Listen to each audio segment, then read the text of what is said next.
Guys, magandang hapon po sa atin. Nandito po tayo sa ating mga dragon fruit na kasi malapit na po silang mamumukadkad. Mamayang gabi po ito guys, mamumukadkad yung mga dragon fruit natin. Kaya yun, magbablog muna tayo sa ating mga pananim. Kaya samahan nyo ako, paki-subscribe sa aking YouTube channel and please watch this video guys. Tara! Magandang hapon, yan po guys.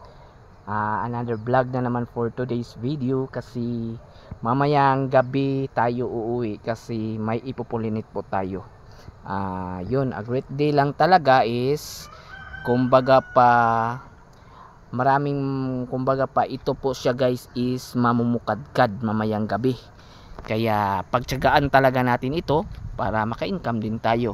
Ito po yung variety ko nga iba sa lahat, kumbaga pa hindi po siya nabubuo kapag hindi siya ipopollinate.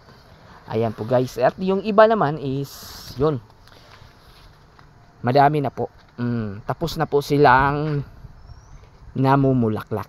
Kagabi po ito guys, umulan kasi kagabi, hindi na ako nakapag video, kaya ngayon is maganda yung sikat ng araw at ang ganda-ganda, kaya yun, makakabalag talaga tayo.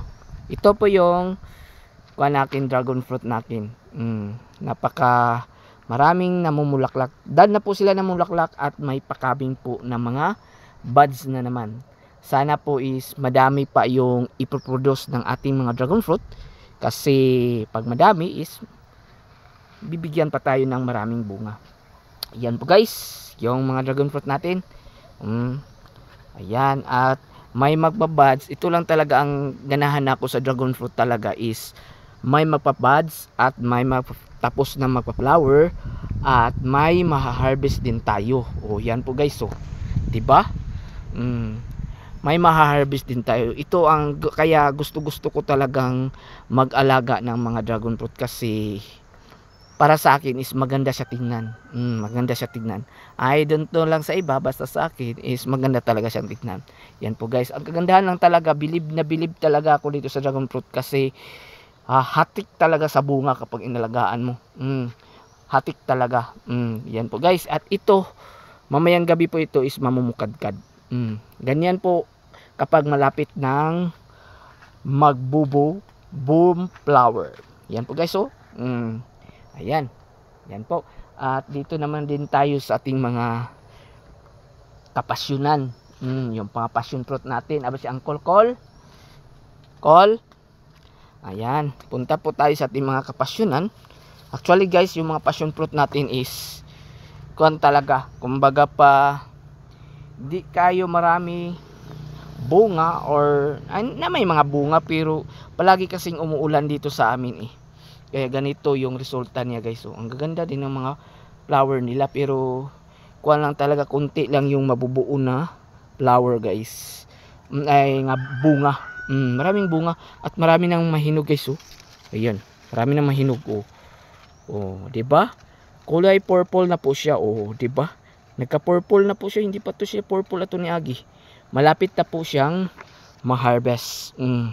Malapit at meron ding flower bloom ng mga passion fruit at may coming din tayo na mga coming na mga guys, mga coming na mga bunga ng mga passion fruit. Ito guys, di ko na lang ikuhan kay mablard man. Mablard at may mga injector.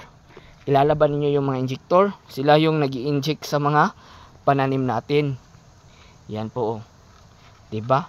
Ang ganda po nila may nagkuhan lang guys may coming may coming yan. At dito rin sa taas mayroon din may mga tayangaw, mga alipunga, sila po yun dyan, may coming po dyan, sila po yung dami po dyan. Dito rin sa baba dami rin yan diba? Sana matuloy po ito, hindi po sila malanta kasi inaasahan pa man natin na dadami pa yung mga bunga nila. Ayan po guys ayan diba? Ganyan. Dito rin sa taas marami din yan kasi napupulinit ko na po yan ng iba Oh, di ba si dami nilang mga buwan guys. Diyan. At may nagpa-flower din. At yung iba is malapit na ring ma-harvest. Malapit na rin ma-harvest guys. Sulod tali eh. Actually, kapag sumulod tayo is matatamban. Ito ay yung makikita natin. Yung mga dati is nabidyohan ko na ito. Meron talagang hindi natutuloy at meron ding natutuloy. Hatik kayo sila sa bunga guys.